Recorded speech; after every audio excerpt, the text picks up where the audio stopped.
It's a track that strikes fear into every single driver that takes the ability to drive this place. This is the circuit above circuits where it is high speed, but it is one of those tracks, the first of which, that ushered in the new era of track development. This is the Hockenheim ring. This is the outer layout, and this is with machinery that takes us on a blast to the past. It is your Lotus 79 Classic Series, and it's here with us here, your Sunday Grand Prix Series on the Global SimRacing Channel. Good morning, good afternoon, and good evening to everyone watching around the world on your Sunday. My name is Jake Sperry. Alongside me for the ride today is Joey Atterbury, and we will have Fen Woodruff over down in the pits for us as the racing progresses. Daniel Costello is directing the cameras here today. Those are provided as per usual by Dougie Beard. But Hockenheim Ring, a circuit which needs no introduction, but you know what? We'll do one anyway. A track that has been around since 1932. Let's get a look at what makes this place great with our GSRC track guide.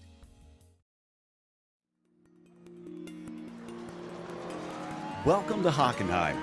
Located just an hour away from the border of France, this is a German track whose nature has changed drastically over its history. Once an eye-watering blast through long straights in the forest, it has since been truncated to its current format. With 6 different layouts ranging between 2.5 and 4.5 kilometers containing 13 to 16 turns, depending on which you choose, it's got something for just about every level of racing. This means it would fit everything from club cars up to Formula One. And that's perhaps what it's most well known for. One of the regular hosts for the German Grand Prix, it has been the scene of multiple dramatic moments, some triumphant, some tragic. Its redesign in the early 2000s gave it a few well-placed overtaking spots. The Parabolica entrance can create a good sneak attack, but even if you don't get it done there, the huge run towards the tight and slow Spitz curve is the place most well known for overtakes. If neither of those work, on rare occasions, Mercedes Corner can see drivers manage to pass one another. While the straights certainly aren't as long as the old version, it still requires a good deal of top speed to be competitive. But driver beware. Throttle control can often make or break your lap on the latter half of the circuit. All in all, German race fans can be assured to find great action no matter your tastes in racing at this fantastic venue.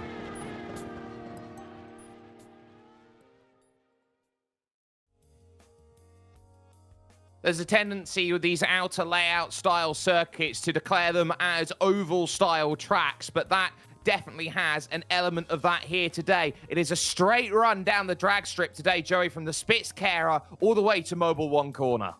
It is going to be incredibly fast, incredibly high speed, but a couple of really big braking opportunities. That means there will be plenty of passing involved today, but 12 turns, 2.72 miles is its outer layout. So you're right, we're going to keep the speed spun way up there, but be careful on the brakes, especially in the first couple laps. These cars, they do take a minute to get the tires warmed up.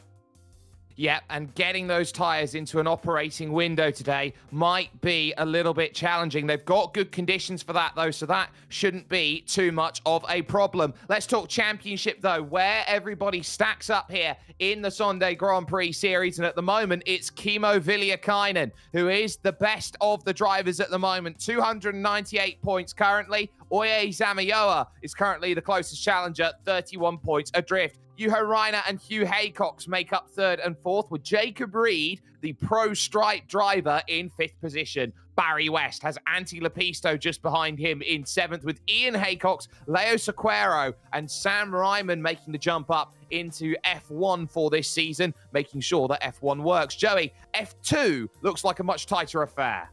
Only separated by the drivers' iRating, Thomas Silbernagel currently leads the way. Only 11 points separate these top 3, though. Chris Roberts, Timothy Vandenberg still involved in it, and then also an incredibly close battle here between Miguel Moreland, Robert Simpkins, Arnold Cook, Keith Herner involved in this one as well. So we just got to keep on watching. It is only coming up to the middle of the season now.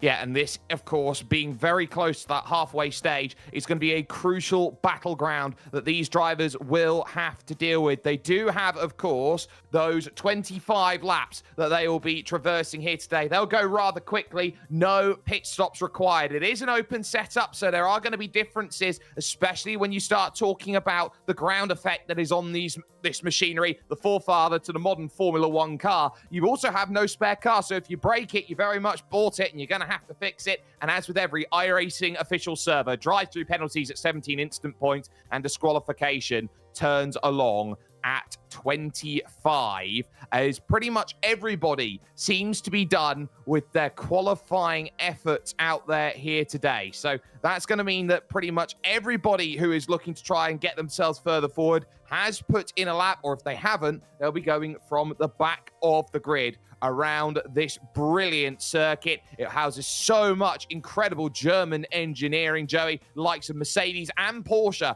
both have a claim to this place. Well, yeah, I see that big old giant hood ornament on that building there, so I would assume that Mercedes knows this place very well, and I'm actually looking at the top of the board here. I'm extremely impressed at how close these times are going to be stacked up for qualifying. They absolutely are, and you can see them on the left-hand side, your timing tower, as things look at the moment, and there are no surprises with the championship leader up on the top. So we're going to take ourselves over in the next couple of seconds over to our starting grid, because it will be Kimmo Villiakainen who will be in control of this race. A 120.338 in qualifying. Gernot Fritzsche, the legend, the Austrian alongside him for company with Hugh Haycox and Antti Lepisto, third and fourth. Juho Reiner starts in fifth with Jack David Spickett in sixth, along with row 4, Javier Mosquera and Peter Konechny. Barry West will start from 9th position. A great qualifying from Timothy van den Berg. He will go from 10th. And then Sam Ryman here in 11th spot. Ian Haycox will be lined up next to him in 12th. Jean-Francois Boscus in 13th. Daniel Banker in 14th. Pablo Suarez will start in 15th. Jota Perez in 16th. Chris Roberts in 17th. Thomas Silbernagel 18th. Jason Clapper 19th. AJ Roper 20th, and two more here. Gaston Santarelli in 21st and August Johansson in 22nd. The last 4 drivers are all split by their iRating. That's how they get sorted out. So Jason Clapper gets an advantage on Roper, Santarelli, and August Johansson. It's a very closed opening to the lap when they head towards the Nord curve to open up proceedings. So watch out for drivers looking to try and find that angle. There might be a huge bottleneck in the middle of the field, and if you watched any Formula racing in the early 2000s, you know how difficult it is. Watch that wind speed there. It's blustering about 14 miles an hour as things stands at the moment. That is going to be causing havoc for these drivers. They look to try and deal with a very streamlined and trimmed out machinery that they have underneath them today. But with these 25 laps, they will know that one driver will come out of here a winner, a green flag in the air, and Fritzsche has not moved off the start. Gernot Fritzsche goes nowhere. He gets clattered from behind, and the legend, who did not go off the line, gets absolutely teed and totaled by Ian Haycox as he went through 4 drivers out of the race with 1 corner not even taken. Such a bummer there, and I just think that the quick grid timer might have caught off Gernot Fritzsche, and you see the result of it, but now we stream down. And then a huge wiggle. I believe that was Javier Mosquera off the track, but he keeps the point in the right direction. He does, so he's able to keep that one on the road, but look at how much time he drops. He loses the place to Sam Ryman. Then for position, Pablo Suarez with him into the Spitzkehrer, the tightest corner here for the first time, and it's pretty much single file through the first 8 positions or so. You have to look a little bit further back. It's a little spin there in the middle. That's Jota Perez, who now finds himself in a bit of trouble. They're almost going to go 3 wide on this straight with Thomas Silbernagel and AJ Roper. See him just bypass that whole section here. You just keep your foot flat to the floor, come in fast to this hard right-hand kink here. Hopefully you keep it on the track because you've got enough tire temperature. You see how narrow the track is here. And into the Sachs curve, the bank left-hander, which puts the fear of God into so many drivers as they go in through this section. Mosquera holding station then in that group, but a lap will be scored complete, and at the front of this field, it's Kimmo Viliakainen, and then it's Hugh Haycox who will be next in line. Juho Reiner, as we look at him right now, he finds himself in third, and he's looking to try and stay in range, but he has also got there the number 5, his number 2 compatriot there with him. 3 Finns inside the top 4. Antti Lepisto there. He looks Ryman now, trying to find a move as he tries to look at the Einfahrt Parabolica here, and he can't quite find the pass just yet on Pablo Suarez. We focus on Daniel Banker. A little bit busy further back in the pack here. I was noticing up front, things are kind of a little bit, I shouldn't say uneasy, but a few new names up there as we get some moves down here into the hairpin. You always got to make sure you get it slowed up, and also Sam Ryman getting out of the way there, making sure he leaves plenty of room. But what I was going to say, up at the front of this field, with Kimmo leading, Hugh Haycox has been very fast the last couple of weeks here, Jake, but he hasn't really had the results to show for it.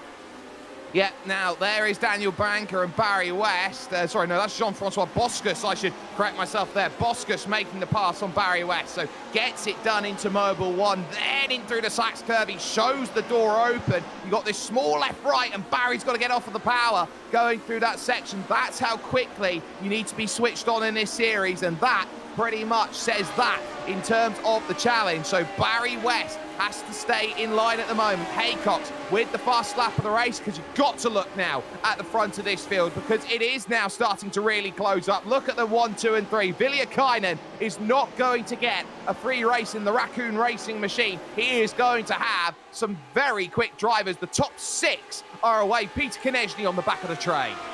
Absolutely, Antti Lepisto there in 4th is just kind of clinging onto the back of these 3, and then here is, I believe this is Javier Mosquera. Remember, he went off the track earlier on the first lap, so he's making his way around Barry West. Now he's going to make the move down here into the hairpin, gets the car stopped. I would expect to see this kind of rouge-colored car continue to make its way forward after that early mistake.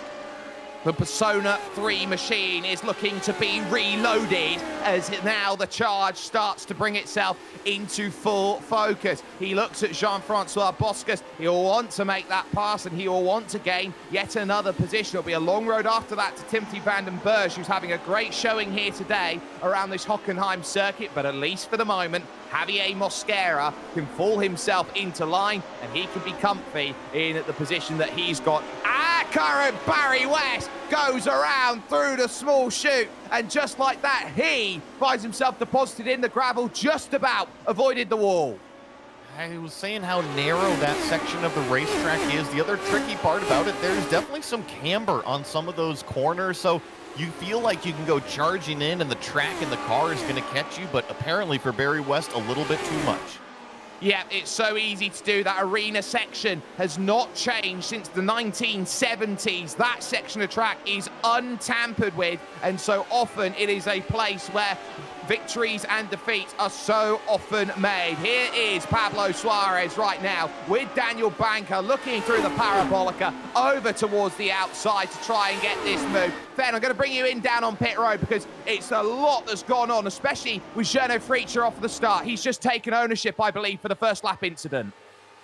Understandably so. When I was looking back at the replay, getting to kind of feel for what was going on there at that launch, what it seemed like it was just the rev limiter just shoots up, like he was almost neutral and didn't put the car in gear, and then wasn't able to recover that until the incident had already occurred when Haycox rammed into the back end of him.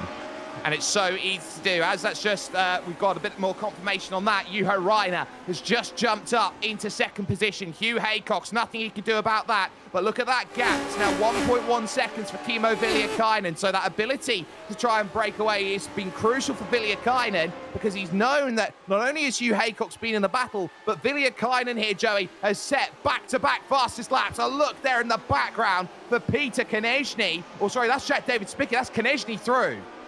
Yeah, and I think that Peter Konechny's realized these top group, it's kind of running away from JDS right now, and know that JDS hops his time between the Camel cars, between the Lotus 49s and the 79s. He's not going to make an effort down here into turn 6 to make a pass. You see him following in the tire tracks, but I was listening to him lift way off as he goes all the way around the outside. We'll see if he tries to do the over-under. Looks like he's just going to be happy to follow Peter up to that lead battle. Yeah, I don't think he got enough drive off the exit. What's so understandable is that it gets very difficult when you've got yourself all of that power to work with. They start weaving about then on this straight, looking in towards Mobile 1, and that is certainly very crucial. Let's take a little look back, though, about what happened in the early stages of this one. And then I think the key here is Ian Haycox is going to find he's unsighted. Definitely that, as he goes to try to get around and just doesn't react in time, doesn't decide to follow the other cars that are moving to the left and right, then wants to find his own path, which you're trying to do at the start of this race, and just takes out Journo, excuse me, and yeah. Yeah, it tells you all you need to know. It is so shocking to see a driver of his caliber make that level of mistake. It often doesn't happen. Here's Sam Ryman, who's now got himself looking behind because Silbernagel is through. It's now Jota Perez, who now looks like he wants to try and jump through. The Iberian wanted to gain a little bit more. Gaston Santarelli is also there in the mix. AJ Roper, by the way, your biggest mover in the field. He is up a full double digits. He's up 10. JDS looking for the move. Pepsi Man to the outside, trying to find the pass. Is it a bit too deep on the brakes? Yes, it is from Konechny, and Jack's got the inside now for Mobile 1. When you just keep your foot flat to the floor, it is the drag race to this fast right-hand kink. We're going to see who's got the higher top speed. It actually looks like the Pepsi machine is starting to inch forward just a little bit, but who's going to commit more around this corner? It will be JDS back up into the 5th spot. I can only expect that he said, hey, Peter, let's go try to catch him, but that lap, he felt he was actually faster than that number 15 car. Going to go ahead and wrestle it back.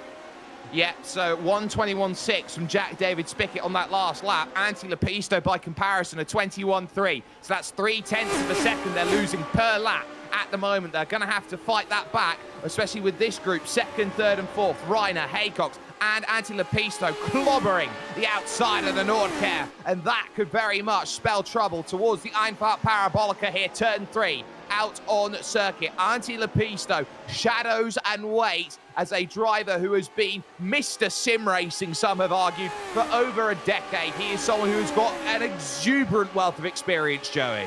He's put himself in a great position. Honestly, he's just kind of sitting in the catbird seat right now. Sure, you want to go up there and make these passes, but everybody is directly in front of you. They are within reach to make a move if you can close it in just that little bit. And got to remember, folks, we're only about a third of the way through this race, not even. So plenty of time left for others to make mistakes. And we haven't even seen any lap traffic yet.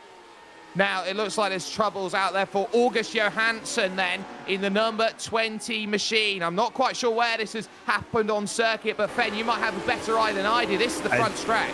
Yes, it is right after the front stretch on that right-hander. Just gets the car loose, wiggles out from under him, as we'll see here in a moment, and it just slides off into the barrier, smashes that front right tires and back right tire off, and that's that race done for August Johansson. And Fen, just very quickly, how important in that instant was the compression damping, just having the rears lift off of the ground and no ability to put power down or get any balance off of the machinery? It's the most important part. Like, if you aren't able to, then it'll just slide out from under you, and you have to recollect it, take a moment, let it resettle, and then put the power back on. So trying to keep the power moving, which is what you want to do to keep moving forward, is unfortunately hard to do, and will just cause you to lose the car completely instead of letting it settle back down.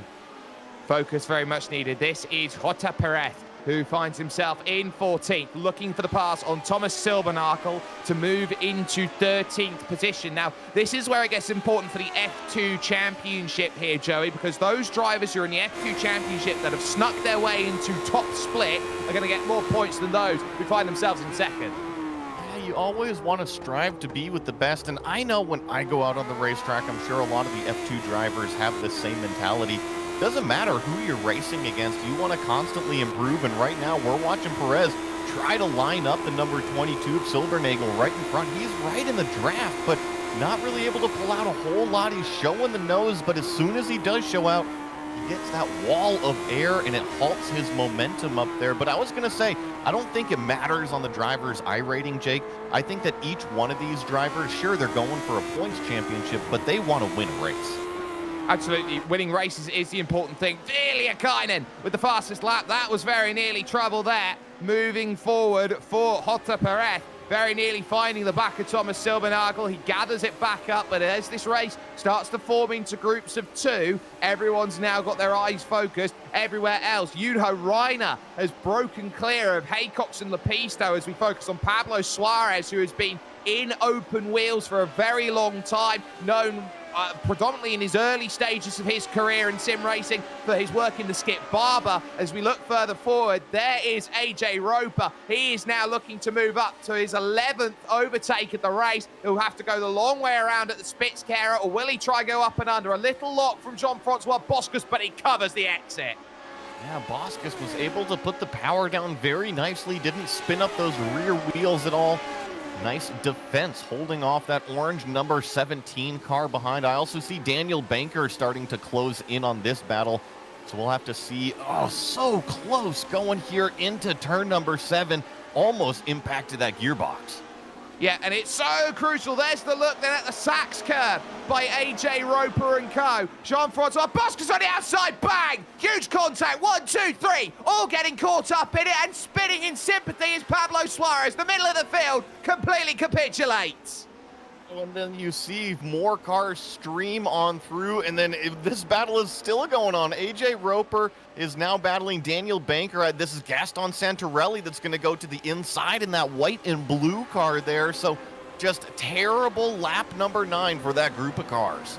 And it happens so quickly. You've got to get the move secured over at the Sachs curve, because that chicane is one line suits and all. AJ Roper finding that out as Santarelli now makes the pass through on the inside there of the Einfahrt Parabolica, and now they take that Parabolica run again.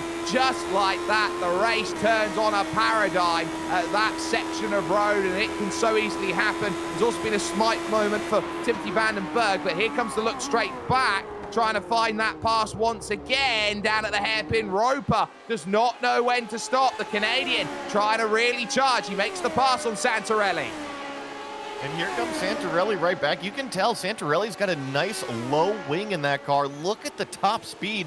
Just drives right by AJ Roper. And that might be why AJ Roper is so confident in some of these arena sections, really charging it into the corners. But you know, AJ Roper still up +6 from where he started. Oh, he's going to get Pablo Suarez up the inside. Jake, these last couple laps, these are moves I was not expecting. That was a great pass by Pablo Suarez. He took full advantage there, and he's done well. Now, Villiakainen has been reeled in. Reiner on that last lap put a 21 flat down. Haycox a 20.7. So Haycox is the fastest driver of this group of 4, and he's trying to stay within that 1 to 1.2 second range. At this moment in time, little wiggle off the exit by Reiner in second position, but Villiakainen has got the race in check at the moment. But the key fact is, at the moment, as we near the halfway stage. So I've been watching the lap times, especially from the top 2, Villiakainen and Reiner. It has been crazy what they have done the last few laps, trading blows fast lap for fast lap on each other. And this is a battle a little bit further back here. I believe this is Javier Mosquera. No, this is Silbernagel on Perez.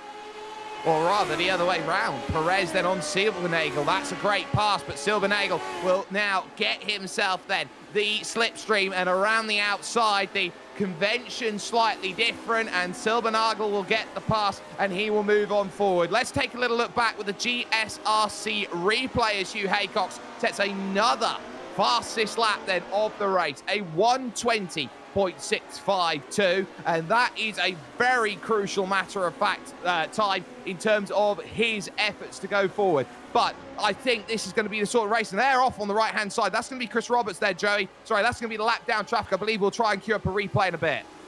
Yeah, no, I think there was just some cars that were going through. I believe that might be the number 12 car of Chris Roberts that they went by. This is a battle a little bit further back. Pablo Suarez still trying to charge back. He's got Gaston Santarelli right in front of him here. It's all about making the exit out of this 2, 3, 4 complex. And you see Suarez, oh, he had the exit, but talk about a massive wiggle. Thankfully, he was able to hang on to it. Oh, that's a helter-skelter ride if ever there was one. Pablo Suarez wrestles it like an octopus in a washing machine, just about does enough and gets it all together, but he does miss that next section. Silbernagel is clear then of Jota Perez, who can't manage to match the same speeds in a straight line. Silbernagel has got a rocket ship here today at Hockenheim. He's not going to be passed in a straight line, but as this race looks to hit that halfway stage, look at your front four, split by just 2.3 seconds out here on the road, and equidistant each of them at this point. I think the biggest change here, if I'm going to be Bob Ross and paint this, it's that Juho Rainer has closed it in on Kimmo Vilikainen, and Kimmo has been doing an excellent job to hang out at that 1 to 1.2 second barrier, but in the last 2 laps, the number 5 car has brought that down. It is half that gap now, about a half a second. And crucially, on that straight, it was just 1 kilometer an hour's difference on that rush forward. So Rainer, I think, maybe is running slightly higher wing than Villiakainen. That might be something we're seeing here. Antti Lepisto, we go on board with the most traditional view that you can see possible, heading towards the arena where all of the virtual fans lie in wait. And what an incredible piece of work this section of circuit is. It folds up on each other like a bit of puff pastry. It really is fun to drive, and it doesn't matter if you're in an open wheel car or in a production car. It just seems to have so much grip in one corner, feeds into the next. There's a lot of different racetracks out there, and we talk about flow. Well, in my opinion, that arena section, despite how skinny it is, it's got a ton of flow to it. It absolutely does. Villiakainen, fastest lap of the race, a 20.6. Official fastest lap of the race, because behind him, Juho Rainer had an off-track incident penalty point, but was able to put a 20.5 down, so that won't count. Here's Pablo Suarez, still looking for that 13th place on Gaston Santarelli from Club Hispanoamerica, and at the moment, he is holding that just about. At the moment, there's a look over to the inside from Pablo Suarez, and he's not going to get that. The Nordkehrer, you very rarely find that pass, but running wide, here comes the chance at the Einfahrt Parabolica. Suarez then down to the inside. Thank you very and much. Yeah, but let's see, can he put the power down? This was the no-no area on the lap before. Yes, he was able to keep it down. Doesn't have that huge loose moment. Now it's up to Santarelli to sit there in that slipstream. I'm actually looking, he's closing it up, and this is a battle directly in front of him. This is, I believe, no, the same battle. He's just going to be right in that slipstream right behind him. Yep, so that's Barry West and Jean-Francois Boscus. Boscus, of course, got caught up in that massive melee, locks up the tyres, almost contact between them, but Boscus will get the drive, and Barry West will have to fall back into line on the drag strip. Big weave the other way. Juho Rainer now sets the fastest lap of the race as these two, 15th and 16th, continue their duel out on circuit, so they're doing a good job, but back into line it all goes. Ben, I'll come to you for a moment because those top two are crucial, and Geno Fritzsche is trying to get what he can out of this race. He's going to get back out on circuit. Yes, after getting through all of his repair done, he's been trying to get the car back together and keep ruling. I think he just is going through pit lane to grab a little more repair. He's been going in and out past few laps, getting stuff repaired, getting stuff fixed up, trying to see if he can make the car raceable to keep moving forward in this series. Well, he's running out of time for that. Look, though, here at Jota Perez. He's in 10th place. He's looking for 9th. He's past Sam Ryman. He wants to get past the rocket ship of Thomas Silbernagel. If he can manage that, that'll be a great bit of work on car number 22, Club Diaz. On the brakes to the Spitzkehrer, slightly uphill braking zone here, and the chances always seem to continue on from here. Now here comes the switchback and the secondary opportunity. We're going to see what he's gonna do here, but Silbernagel just has so much top-end speed. I've been watching this battle, and here comes Perez down to the inside. He's gonna have to be really aggressive getting that track position. Yes, he does make the move on Silbernagel. We're gonna see for how long, though, with that monster top-end speed from the 22.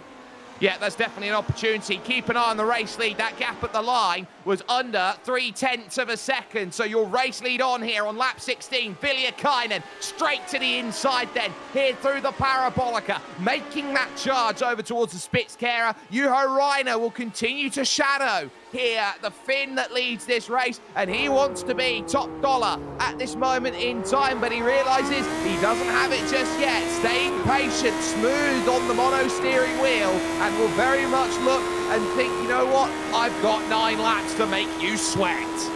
Well, I saw both of them doing their best Hugh Jackman Hackerman impressions from Swordfish down that straightaway, and what we see a lot of times with these low-slung aero cars, these drivers will go and kind of hover and ride some of those curbs. It actually lifts the car up off the ground, or I should say sucks it down to the ground and applies a couple more mile an hour on the top end. Kimmo Villiakainen looking for any sort of advantage he can find.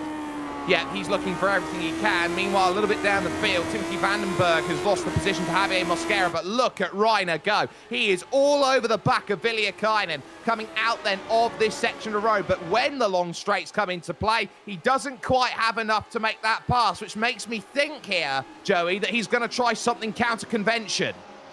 Well, let's see here. Villiakainen actually was a little bit wide there in turn number 2.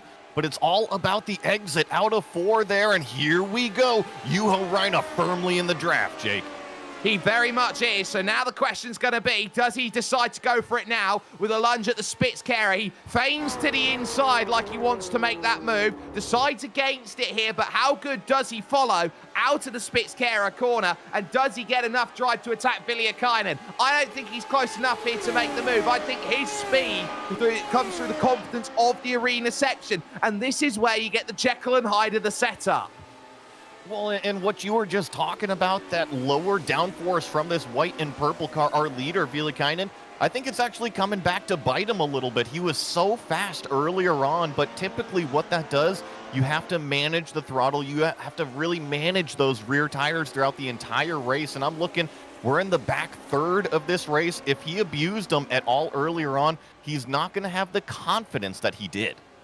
Well, confidence is key, and as you know as well, it's all about how they try and manage these last stages of this race. Hugh Haycox, do not count him out of this one. He sets a 20.545 for the official fastest lap of the race, and crucially puts himself back in the conversation picture with Antti Lepisto just a second behind. And once again, Kimmo does a good job. He gets out of turn 4 good enough to keep Juho Reiner behind, especially with that higher top speed that he's got. You mentioned that yellow car in third place. Hugh Haycox just put down the fastest lap of the race. He is also dragging along Antti Lepisto out here. So I have a feeling, Jake, with a handful of laps remaining, if any one of these front 4 starts to battle, they'll either condense up or they'll separate apart. Well, I think this is going to be a condensing game, and one that these drivers at the front of this field know all too well. Let's take a little look then over with the GSRC replay to what happened a little bit earlier on in this race. This is Jean-Francois Boscus here, Fen, who was looking at this one with Barry West. Yep, and locks those front tires up, trying to get it around. Barry West just sticks the front underneath the gearbox of Jean-Francois and then just keeps going. So I've never seen a chrome horn quite like it, but he very much finds the pass that way, the block pass in the middle of the road. No, that was very much a scoop at that point, like it was BattleBots. But at this point in time, Haycox, another fastest lap of the race, but crucially is only gaining 1/10 of a second a lap, using that advantage. So Haycox is going to be leaving it late here to try and get involved. Reiner here is stuck, and this is where the high downforce, or the low downforce, I should say here, Joey, is paying off for Villiakainen, because at the key passing places, he's got a rocket ship. He won't be passed. And I'll try to explain it the best here. In terms of a race, having a low downforce setup, I would prefer to have it because it makes it easier to pass on the straightaways, but it also allows this right here. You don't have to worry about as defense as much going into the brake zones because you have that extra little bit of top end. However, when it comes to qualifying and confidence, trust me, that low downforce, that top speed is not what you want in the car. It makes it all sorts of nervous, but you have to manage that as a racing driver. You have to do what's best for the race. You absolutely do, and this race is going to come down to a matter of fact. Now, you got Banker there, who's racing Pablo Suarez. That's Jota Perez actually behind. I think he's had a spin or something a lap ago here, Joey. Yeah, I think that Suarez just overtook Perez somewhere. Also, they're giving chase to Daniel Banker right in front of him, so quite a few things going on here in the last final laps of the race. The other thing that I was noticing between the top three, not only has Ronnie closed it in, but with all the fast laps coming from Hugh Haycox, this has definitely become a three-car battle. They've dropped Anti-Lepisto here at the front of this field. He doesn't have the pace to keep up with these three. The Camel car in third position now gives chase to Viliakainen and Juho Rainer, the two Finns that lead this one 1 and 2 at the moment. On the brakes they go into the Spitzkehrer. Watch them come out, and I was just noticing, Jake, that last lap from Hugh Haycox, not only the fastest lap of the race, but I'm checking, by about a half a second, that number 3 is flying. It's absolutely flying, and then some. On the brakes they go into the arena for their 20th revolution. They know that when they cross the line, they are down to 5 laps remaining here at the Hockenheim ring. Little bit of a lock-up. Viliakainen runs wide, and Rainer is the closest he's been all race long, rushing towards the Sud curve. The final corner on circuit, struggles in the dirty air, and the gap opens up for Viliakainen once more. You were saying it's going to have to come in an unconventional manner, in an unconventional area on the racetrack. Well, you just saw Juho Rainer put his nose down where Kimmo Viliakainen simply slipped up. It wasn't a passing opportunity, but he said, hey, this might be a potential shot. It might be one, but it also opens up the door here for Hugh Haycox. We haven't really been talking about what his downforce elements are at this moment in time. He is right in there. He'll get the double toe along this stretch as it punches through the air, through towards the Spitzkehrer once more. Haycox might decide for a Hail Mary. He fans out to the inside. He's not going to find it. On the brakes they go once again. 1, 2, and 3. Find a line. Oh, and just a little bit of a tap from Haycox to Rainer up there. You got to wonder if that did anything to the front wing here on this number 3. I don't see any sort of damage, and it looks like we're going to feed it into a GSRC replay here, Jake. Yeah, we absolutely are. Fen, you caught an eye out on this then. This is what happened to Jota Perez, and it's all on his own.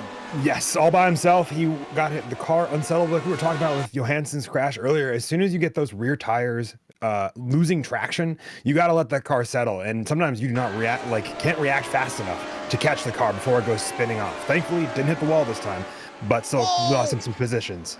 Huge slide by Viliakainen. It almost opens it up for Rainer. He got away with one. Oh my goodness, things are closing in up at the front, and once again, it was in that same area of the racetrack in the arena section, Jake, so you gotta feel maybe Kimmo's starting to really struggle with that lower downforce. Juho Rainer, that might be the opportunity he needs to take.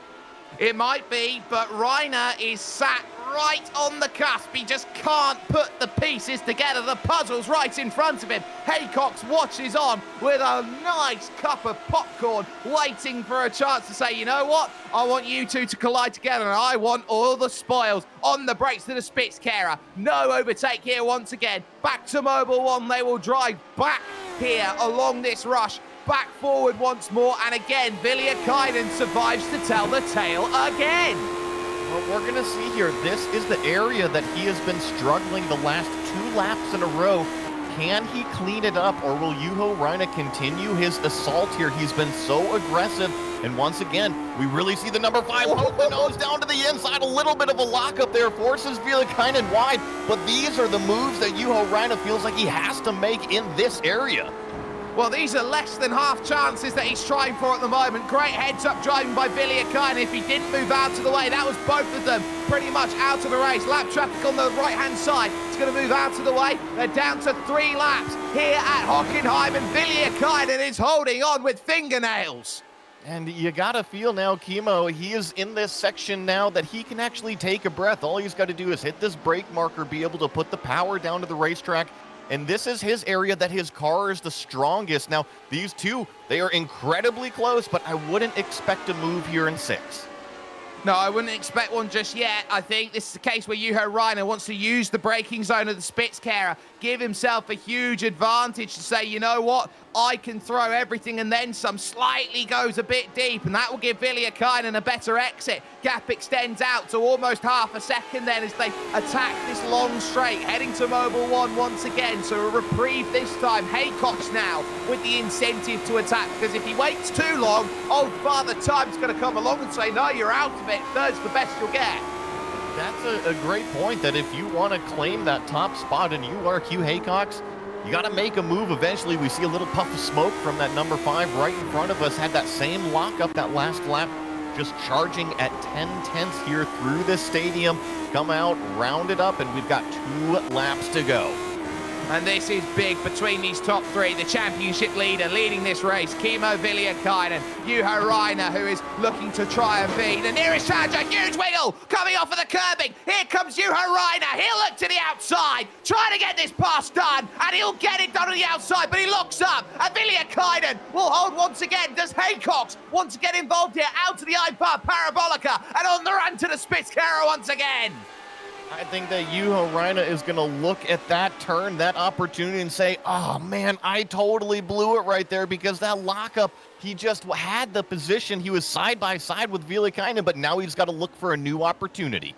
A new one. He's going to have to hope for one more mistake, and they are certainly being thrown together by Juho Rainer against Kimmo Villiakainen. But every time he has not had the ability to fully capitalize on it. The eyes are bigger than the belly at the moment, but you've got to find an appetite for this pass. Into the arena section for the penultimate time. Rainer needs to set it up here. And here we go. Let's see how fast Rainer can really go. Is Kimmo going to limit the mistakes through these last couple of corners here? He's so aggressive, really taking that short autocross line, maximizing that grip out of the 5.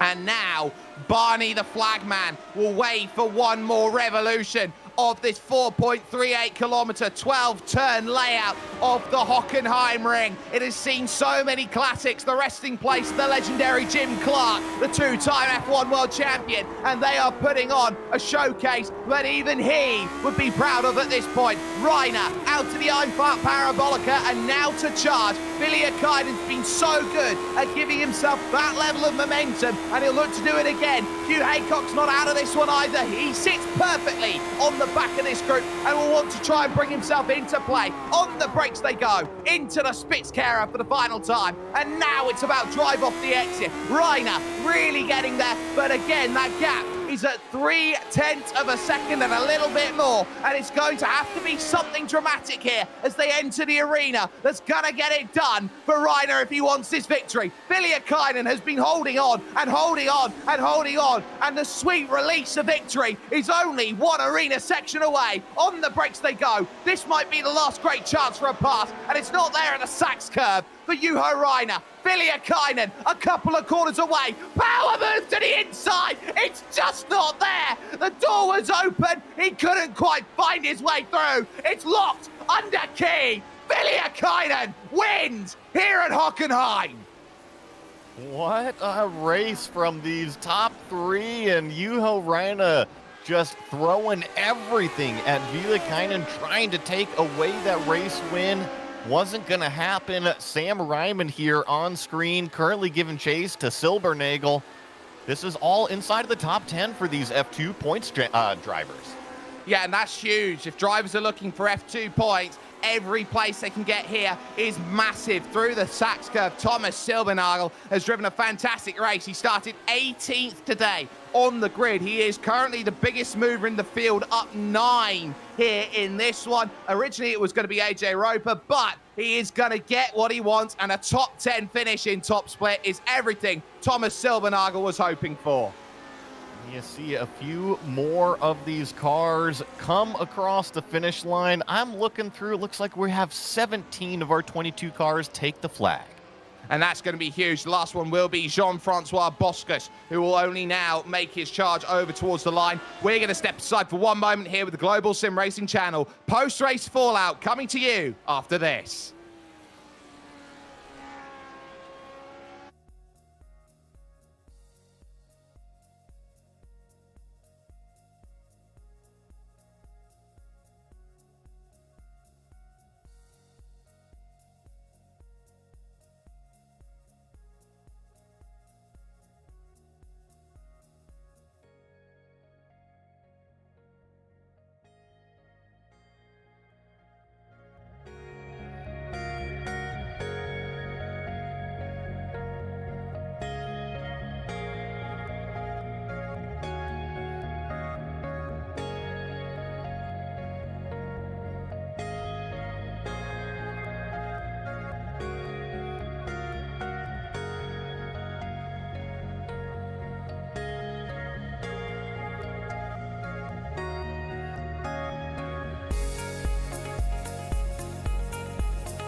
A simply fantastic race at the front of the field, one that even Jim Clark would be proud of here today at the Hockenheim ring. A truly magnificent display of driving. Kimmo Villiakainen did not cede the lead all race long. He knew he had to hold off the charge from behind, and he managed it. Juho Rainer threw the kitchen sink and then some, but would only find himself a tenth and a half behind when all was said and done. Hugh Haycock's the final driver on the podium, 0.3 of a second, split the top three. That's what I call a good sim race. Antti Lepisto would finish off in fourth as best of the rest, with Jack David Spickett and Peter Konechny fifth and sixth. Spickett saying that he almost lost the car on the final lap of the race. Then it was Javier Mosquera in the Persona car in seventh position, with Timothy Vandenberg in eighth position, Thomas Silbernagel ninth, and Sam Ryman would round out the top 10.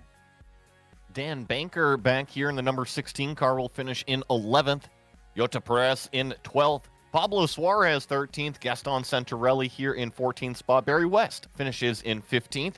AJ Roper with those couple of incidents finishes in 16th. Jean-Francois Boscus 17th. And Chris Roberts was actually the last car to take the checkered flag despite several laps down back here. The rest of the names you see on the screen, DNFs today. Jenno Freacher and August Johansson, two of them. Jason Clapper and Ian Haycock's out of the race. And Ian Haycock's out of the race before he made it past the finish line here today. Such was the dramas off the start of what was a crazy race. But it was not crazy for your race winner. He was able to just about hold everything off. Kimmo Villiakainen joins us right now. And Kimmo, that was just about everything you could hope for and then some here today. Just talk us through all of that responsibility on your shoulders, those last 5 laps constantly put under duress by Juho. Yeah, he put the constant pressure on me, but I just had to hit all my brake marks, and but also I did few mistakes on the last 5 laps, and Juho really tried to overtake me, but I managed to hold on today. You managed to hold on. It was an incredible showcase of driving. For you, talk about your philosophy in terms of building the car up for this week, because it looked like you had something pretty trimmed out, and Juho was a rocket ship through the arena. So for you, was it a case of just trying to get a little bit more top speed in to make it a little bit tougher to be overtaken? Yeah, it's actually community setup from Jack David Spickett, who managed to get the P5 today, I see, and I took that community setup and used it before that broadcast race on one race, and it had even lower wing and even more top speed, but I couldn't manage to keep that on track, so I had to put few clicks more wing, and we can see it paid off. It certainly did pay off. You are the championship leader. You will extend your margin here coming out of today's race, which is a huge point for you in terms of how you are looking to challenge over the course of your season. Now, 1 week from today, it's a lot different of a challenge. It is Summit Point Raceway, so something a lot more technical, a lot smaller, a lot more different of a challenge. How do you look to change the philosophy coming out of Hockenheim and into Summit Point? First, I thought it would be my drop week because we were going to race on the Daytona 24-hour, but there is a little change on the plans, so let's see what happens if I show up doing the Lotus now when I have the whole weekend off. Well, that's going to be huge. Kimmo, it's a big victory for you here today. The floor is yours for anybody you'd like to thank. Yeah, I'd like to thank Juho for the good racing today. It's always the pleasure to race with these guys, and thank you guys for making this broadcast. It's also pretty nice to watch back, and thanks for everyone in this community. Well, the pleasure is all ours. Kimmo Villiakainen coming to the line, getting a huge victory in the context of this one. Third place today would belong to Hugh Haycock, and that is going to be an important interview stood by with Joey Atterbury. Hugh Haycock, congratulations on the podium here today at Hockenheim. Thank you. Yeah, it was pretty fun. I'm glad my first podium in the Lotus 79, so yeah. Now, I've been watching you the last couple weeks, and you've shown some tremendous speed on the racetrack. However, some mistakes have prevented you from getting this podium. What brought it all together today? I don't know, because I didn't practice as much as the previous weeks, so I'm quite surprised I didn't spin or anything. But I think I just I took it a bit easier on pace, and I found a bit more pace around here than I had on the previous tracks. Well, you also had that carrot out in front of you with those two battling for that race win. At what point did you feel like you could actually go up there and take that checkered flag away? Towards the end of the race, I felt I was a bit quicker, but I think Kimmo and Yuho were both running lower downforce sets than me, and so it's so hard to overtake a lower downforce set on slipstream tracks like this. It was really tough, but props to them. They brought it home in 1 and 2, so well done to them. Well, Hugh, I just want to say thank you for coming out and racing. I definitely am seeing the improvement throughout the last few weeks here. Awesome to have you standing on the podium. Is there anybody you want to give a shout out to? Yeah, I mean, Kimmo and Yuho for the good racing. It was quite fun to watch, and you guys for putting on the great show every week. Well, that was Hugh Haycox, driver of the number 3, conveniently coming home in 3rd place today. Yeah, a fantastic result for him. 3rd place, his first podium of the season. He will certainly take. But let's talk about next week very quickly. I'll go to you, Fen, here, and just very quickly talk about this. Summit Point, completely different challenge today, or next week, I should say, than today's challenge at Hockenheim. Definitely. With Summit Point, oh man. All right, you're about it to you, Jake. I lost my thought. I deeply apologize. No, that's absolutely fine. Joey, do you have any thoughts about Summit Point next week? Oh boy, talk about a completely different racetrack from the Hockenheim ring. Go from a nice smooth stadium style racetrack to really a club racing style track out there in West Virginia. Small, but it also has that incredibly long front straightaway. I think what stands out to me about Summit Point, Jake, it is bumpy and these are low cars.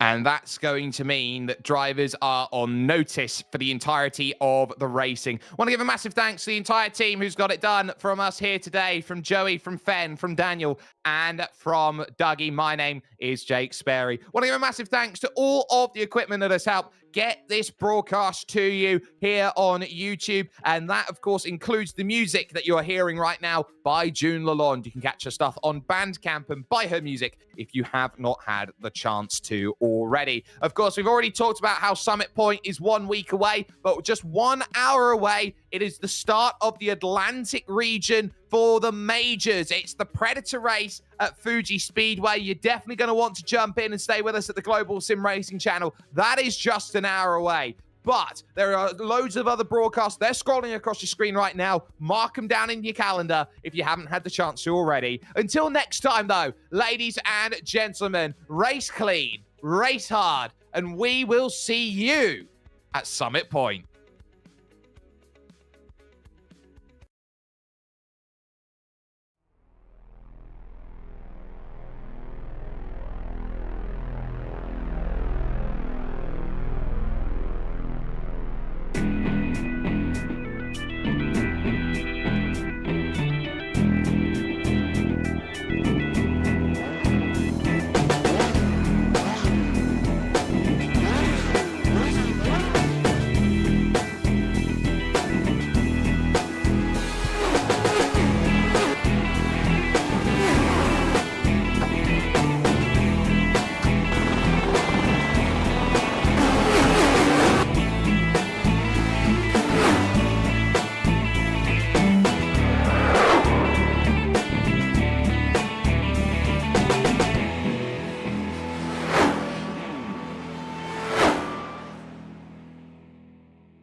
Wow.